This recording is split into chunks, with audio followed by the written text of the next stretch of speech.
सुप्रभात प्रिय विद्यार्थियों, आप सब कैसे हो। उम्मीद करती हूँ कि आप सब ठीक होंगे और आपके स्वास्थ्य की मंगल कामना मैं ईश्वर से करती हूँ। प्यारे बच्चों, आज हम हिंदी की पूरक पाठ्य पुस्तक भारत की खोज के पाठ 4 युगों का दौर भाग 2 को करेंगे। पिछली कक्षा में हमने भाग 1 किया था। आज हम भाग 2 के बारे में संक्षिप्त रूप से समझेंगे। आइए देखते हैं। सबसे पहले दक्षिण पूर्वी एशिया में भारतीय उपनिवेश और संस्कृति के बारे में आज जानते हैं कि इसमें क्या कहा गया है। भारत में अपने व्यापार एवं संस्कृति का प्रचार प्रसार अपनी भौतिक सीमा को लांघकर उसके बाहर भी किया गया। यह प्रचार प्रसार दक्षिण पूर्वी एशिया में दूर दूर तक फैले क्षेत्रों में हुआ। इसे बृहत्तर भारत कहा गया। जब दक्षिण एशिया में दूर दूर के क्षेत्रों में इसका प्रचार प्रसार हुआ तो इसे कौन सा भारत कहा गया? बृहत्तर। भारतीय उपनिवेशों का हवाला भारतीय पुस्तकों के अलावा अरब यात्रियों के वृत्तांत से मिलता है। इससे अधिक महत्वपूर्ण प्रमाण है चीन से प्राप्त ऐतिहासिक विवरण। इसके अलावा पुराने शिलालेख और ताम्रपत्र हैं। जावा, बाली में भारतीय स्रोतों पर आधारित समृद्ध साहित्य है, जिसमें भारतीय महाकाव्यों और पुराकाव्यों का अनुवाद तथा इमारतों के विशाल खंडहर हैं। ईसा की पहली शताब्दी तक उपनिवेशीकरण की 4 प्रमुख लहरें दिखाई देती हैं। आइए देखिए। इन उपनिवेशों की शुरुआत लगभग एक साथ हुई। यह युद्ध की दृष्टि से महत्वपूर्ण स्थानों और मार्गों पर स्थापित किए जाते थे। इनका नामकरण पुराने भारतीयों के नामों के आधार पर किया जाता था। जैसे आज का कंबोडिया तब कंबोज कहलाता था, जो एक विशेष प्रकार का अन्न है जिसके आधार पर जो का टापू आज जावा कहलाता है। इन उपन्यासों के नाम खनिज धातु, किसी उद्योग या खेती की पैदावार के आधार पर होता था। इससे हमारा ध्यान स्वयमेव व्यापार की ओर जाता था। उपनिवेशों से व्यापार तो बड़ा ही, व्यवसायियों एवं व्यापारियों के आवागमन से धर्म का भी प्रचार प्रसार बढ़ा। संस्कृत और यूनानी साहित्य से भारत और सुदूर पूर्व के देशों के बीच नियमित समुद्री व्यापार होने का पता चलता है। इससे हमें जो संस्कृत और यूनानी साहित्य है उससे भारत और दूर पूर्व के देशों के बीच नियमित अर्थात जो लगातार समुद्री व्यापार होते थे उनका पता चलता है। उस समय बने जहाजों का ब्यौरा मिलने से पता चलता है कि प्राचीन भारत में जहाज बनाने का उद्योग भी उन्नत और विकसित था। भारतीय बंदरगाहों का उल्लेख तथा दक्षिण भारतीय सिक्कों पर दोहरे पाल वाले जहाजों के चित्र इसकी पुष्टि करते हैं। दोहरे अर्थात दोनों साइड से उन पे पाल वाले जहाजों के चित्र बने हुए थे। ये हमें आज भी इसके बारे में पता चलता है। महाद्वीप देशों पर चीन का प्रभाव अधिक और टापू और मलय प्रायद्वीप पर भारत की छाप अधिक दिखाई देती है। भारतीय उपनिवेशों का इतिहास ईसा की पहली दूसरी शताब्दी से आरंभ होकर 15वीं शताब्दी तक अर्थात 1300 साल का है। पता लगा बच्चों कि जो भारतीय उपनिवेश का जो इतिहास है वो कब से है? ईसा की पहली दूसरी शताब्दी से शुरू होकर कब तक? 15वीं शताब्दी तक है और यह 1300 साल का है। आइए अब हम आगे बढ़ते हैं दूसरे टॉपिक पर, विदेशों पर भारतीय कला का प्रभाव। आइए इसके बारे में भी जानें। भारतीय सभ्यता का प्रभाव विशेष रूप से दक्षिण पूर्वी एशिया पर पड़ा। चंपा, अंगकोर, श्रीविजय, भज्जापहित सहित अनेक संस्कृत के अध्ययन केंद्र थे। यह स्थान भारतीय कला से प्रभावित भी थे। यहाँ के शासकों के नाम विशुद्ध भारतीय और संस्कृत हैं। इनका भारतीयकरण किया गया था। राजकीय समारोह भारतीय ढंग से संपन्न कराए जाते थे। जो राजकीय जो भी उत्सव होते थे, जो समारोह होते थे, उनको भारतीय तरीके से पूरा कराया जाता था, संपन्न करवाया जाता था। कर्मचारियों की पदवियां संस्कृत की प्राचीन पदवियां थी। इसे थाईलैंड और मलाया में भी अभी भी देखा जा सकता है। हम इनको कहाँ देख सकते हैं? थाईलैंड और मलाया में आज भी देख सकते हैं। इंडोनेशिया के प्राचीन साहित्य तथा जावा एवं बाली के मशहूर नृत्य भारत से हैं। यहाँ हिंदू धर्म सर्वाधिक प्रचलित है। बहुत अधिक, सर्वाधिक अर्थात बहुत अधिक प्रचलित है। कंबोडिया की वर्णमाला, दीवानी और फौजदारी कानून आदि में भारतीय का प्रभाव दिखाई देता है। इन सब जगहों पर भारतीय का विशेष रूप से प्रभाव दिखाई देता है। यहाँ भारतीय प्रभाव भारतीय बस्तियों की भव्य कला और वास्तुकला में भी दिखाई देता है। यहाँ के अद्भुत मंदिरों में पत्थरों पर उत्कीर्ण बुद्ध की जीवन गाथा तथा नक्काशी द्वारा विष्णु, राम और कृष्ण की गाथाएं अंकित हैं।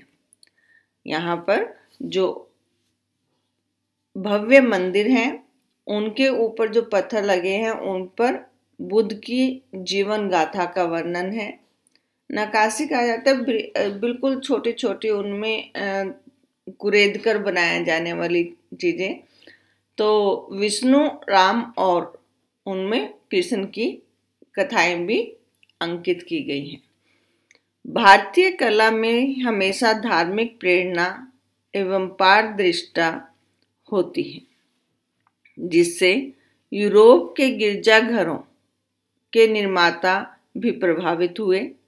सौंदर्य का संबंध आत्मा से जोड़ा गया है, भले ही वह पदार्थ सहायक रूप से या आकार ग्रहण कर ले।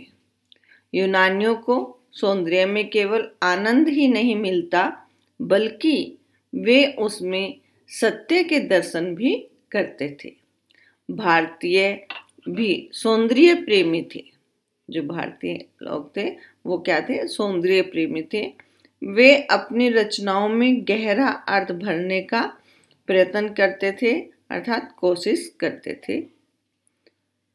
भारत की विशेषता उसकी मूर्ति कला और स्थापत्य में है। मूर्ति कला और स्थापत्य में है, जबकि चीन और जापान की विशेषता उनकी चित्रकला में है।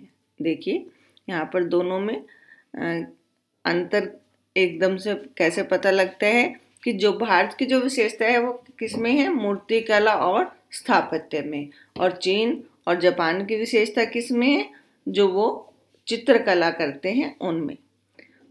भारतीय संगीत और यूरोपीय संगीत में भिन्नता थी, पर भारत के विशिष्ट संगीत ने चीनी और एशियाई संगीत को प्रभावित किया। भारतीय कला प्रकृति चित्रण से भरपूर है। इस पर चीनी प्रभाव दिखाई देता है। गुप्त काल में अजंता की गुफाएं, उन पर भित्तिक चित्र तथा बाघ और बादामी की गुफाएं बनाई गई हैं। जो अजंता की गुफा का वर्णन आप लोगों ने सुना है ना अपने हिस्ट्री में, तो वहाँ भी आपने सुना होगा, पढ़ा होगा कि जो अजंता की गुफाएं हैं उन पर भित्ति दीवारों पर जो चित्र बनाए हैं, और वहाँ पर और क्या है, बाघ और बादामी की गुफाएं भी बनाई हैं। अजंता की गुफाएं हमेशा वास्तविकता की दुनिया में ले जाती हैं। ये भित्तिक चित्र बुद्ध भिक्षुओं द्वारा बनाए गए हैं। सुंदर स्त्रियां, राजकुमारियां, गायिका, नर्तकियों आदि के चित्र उन्होंने उतने ही प्रेम से बनाए जितने प्रेम से उन्होंने बुद्ध को उनकी शांत लोकोत्तर गरिमा में चित्रित किया है।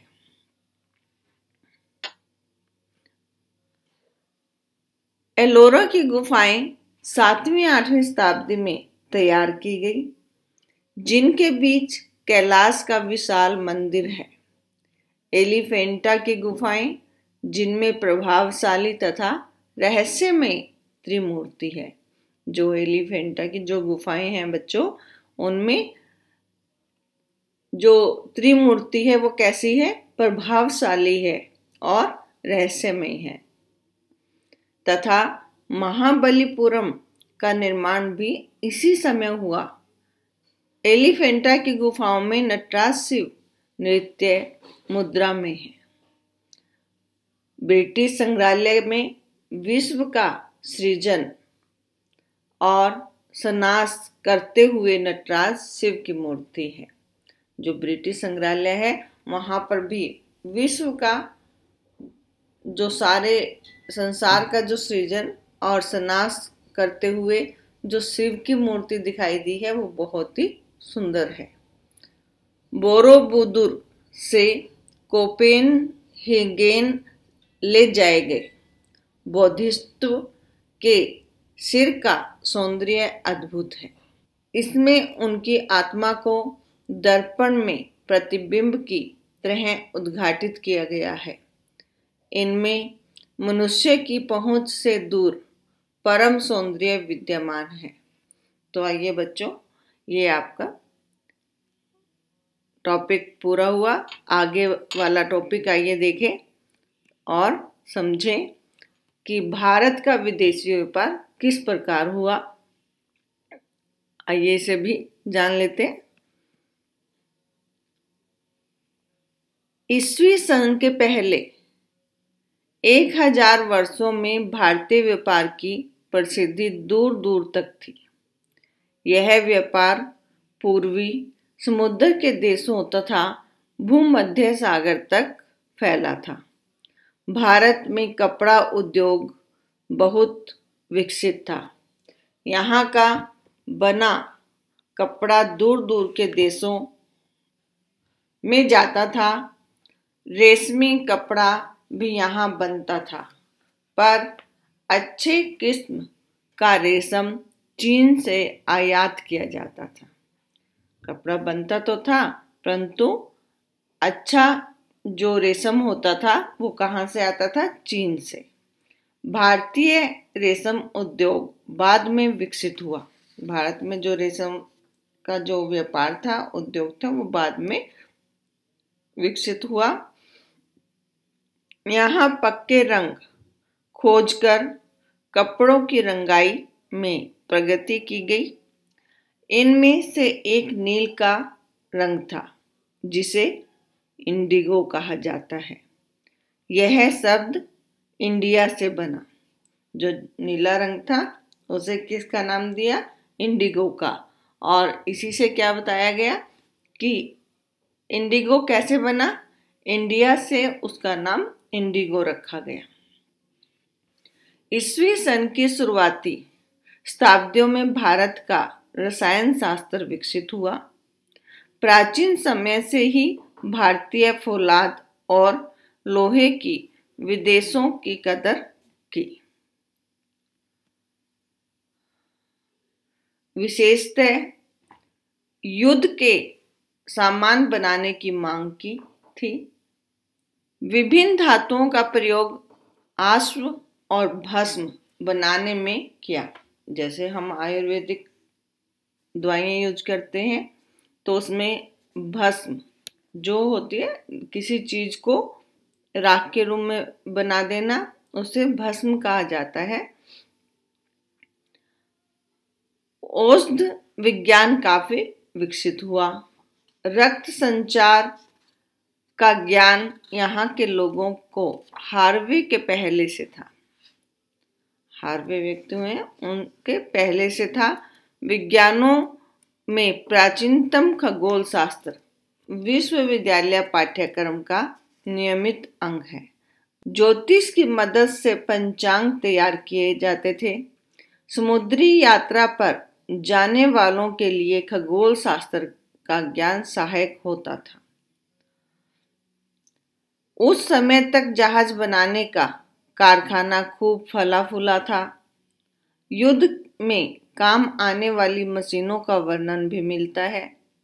उस समय तक इन क्षेत्रों में अपने ज्ञान के बल पर भारत विश्व की कई मंडियों पर अधिकार रखता था।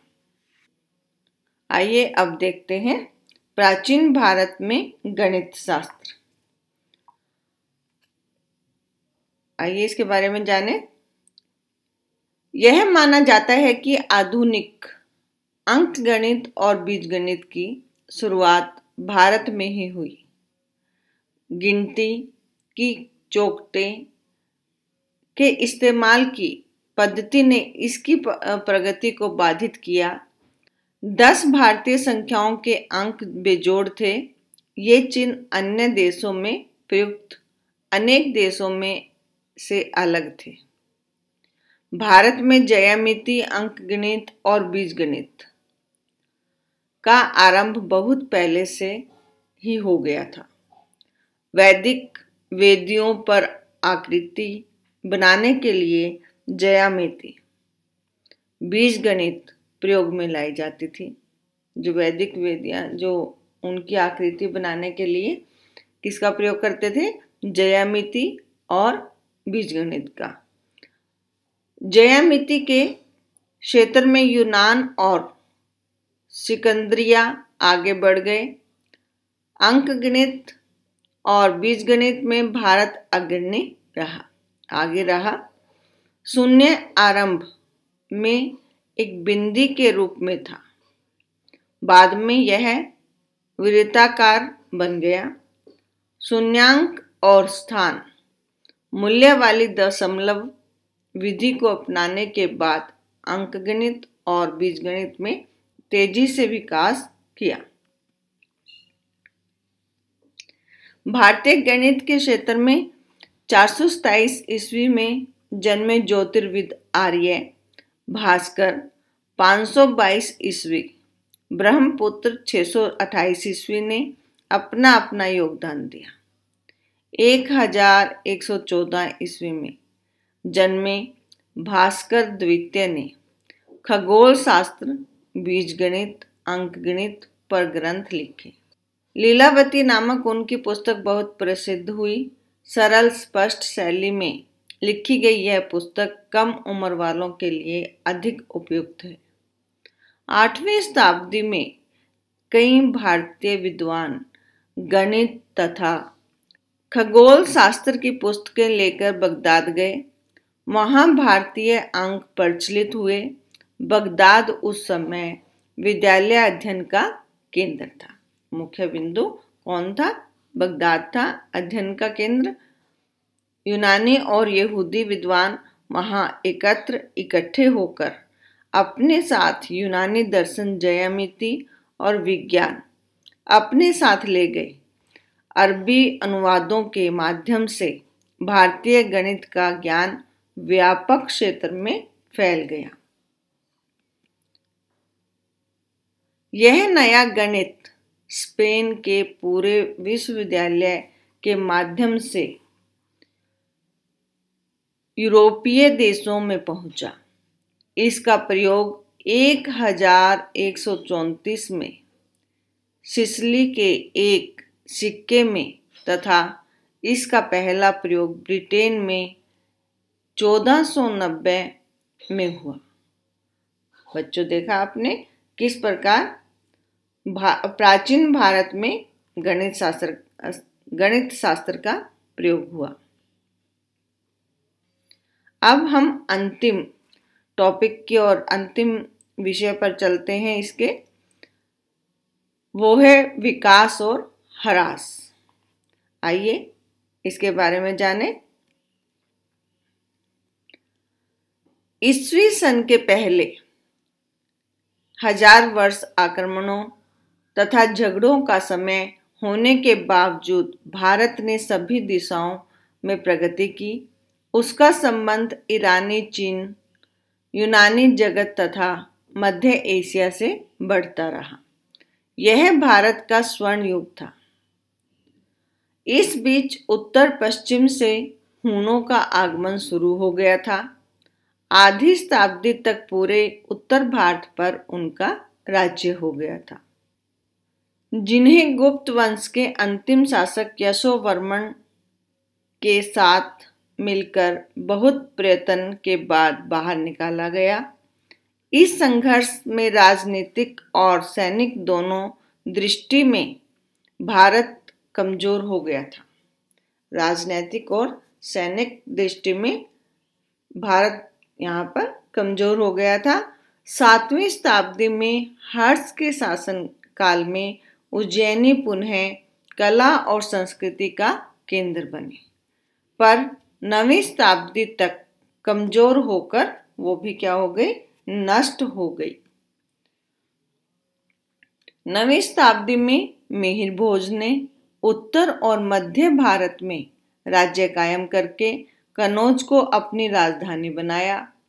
11वीं शताब्दी में एक और पराक्रमी भोज ने उज्जैनी को अपनी राजधानी बनाई। वह अद्भुत व्यक्ति था जो व्याकरण और कोशकार होने के साथ भेषज और खगोल शास्त्र में भी रुचि रखता था।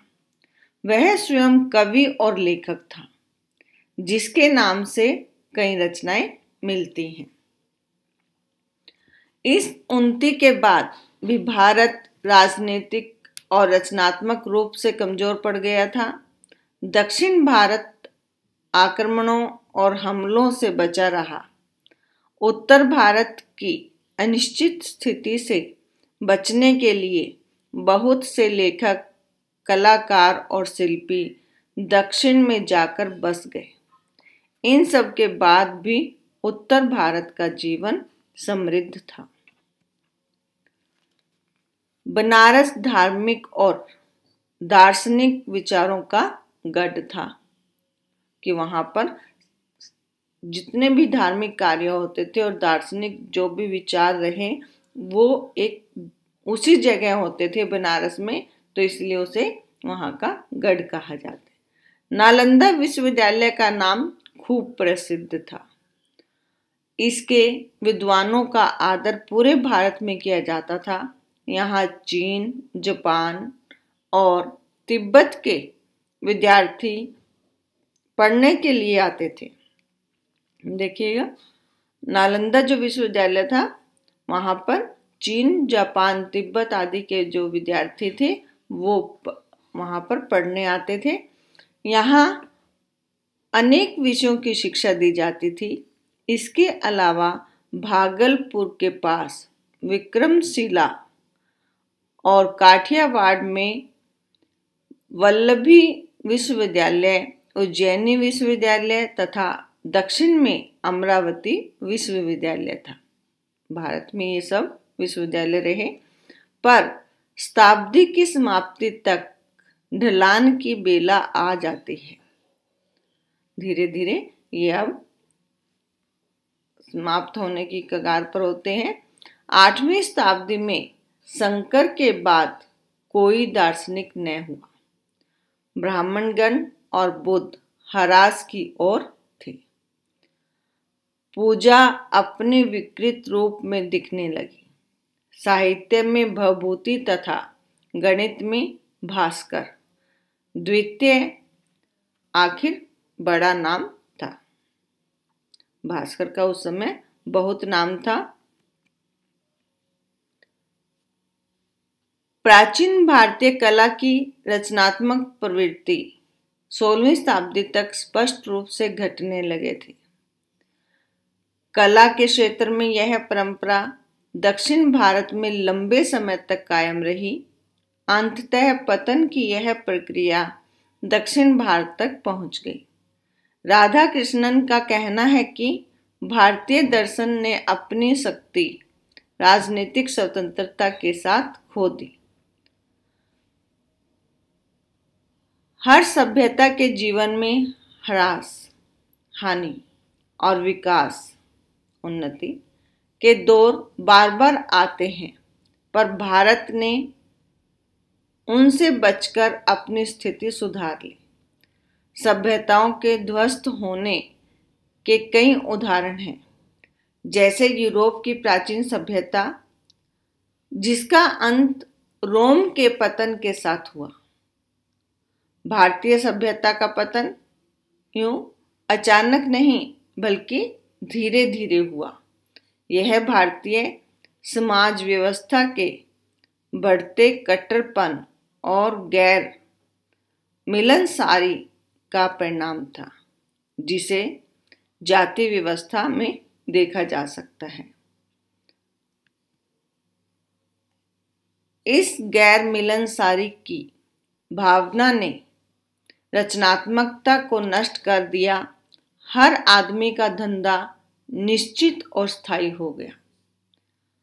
जो वो उद्योग करते थे वो एक निश्चित हो गया और हमेशा रहने वाला हो गया। समाज जाति व्यवस्था में जकड़ गया। जाति पाति के रूप में जो समाज था अब जाति पाति के रूप में दिखाई देने लगा। ऊंची जाति वाले नीची जाति वालों को नीची नजर से देखा करते थे। नीची जाति के लोगों को शिक्षा तथा विकास से वंचित रखा जाता था। अब क्या जाति पाति होने लगी? ऊंची जाति और नीची जाति का वर्णन होने लगा और जो निम्न अर्थात नीची जाति के लोग थे उनको शिक्षा देने से वंचित रखा गया, उनको शिक्षा नहीं दी जाती थी। इस सामाजिक ढांचे ने एक और अद्भुत दृढ़ता तो दी, परंतु इससे समाज के एक बड़े वर्ग के लोग समाज की सीढ़ी में निचले दर्जे में रहने को विवश हो गए, मजबूर हो गए। इन सब कारणों से विचारों में, दर्शन में, राजनीति में, युद्ध की पद्धति में अर्थात हर तरफ ह्रास हुआ। क्षेत्रीयता, सामंतवाद और गिरोहबंदी बढ़ने लगी। पर इसके बाद भी भारत में जीवनी शक्ति और अद्भुत दृढ़ता, लचीलापन और स्वयं को ढालने की क्षमता अभी शेष थी। तो प्यारे बच्चों, ये हमने युगों का दौर देखा। पंडित जवाहरलाल नेहरू जी ने इसमें बताया कि गुप्त शासन में राष्ट्रीयता और साम्राज्य के बारे में हमें ज्ञान दिया। दक्षिण भारत के बारे में भी हमें बताया। शांतिपूर्ण विकास और युद्ध के तरीके बताए। प्रगति बनाम सुरक्षा के बारे में हमें जानकारी दी।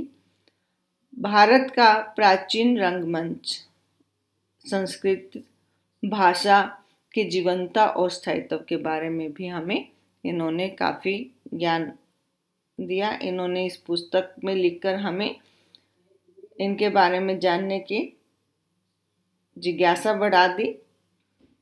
दक्षिण पूर्व एशिया और भारतीय उपनिवेश और संस्कृति के बारे में भी हमें जानकारी मिलती है।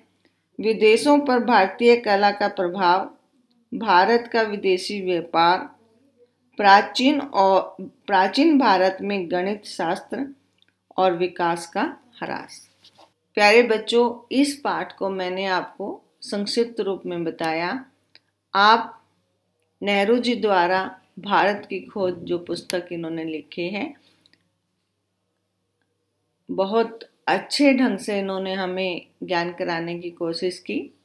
में हमने युगों के दौर के बारे में जाना। आप इसे विस्तृत रूप में पूरे पाठ को अच्छे से पढ़ना। आपका दिन शुभ हो। धन्यवाद।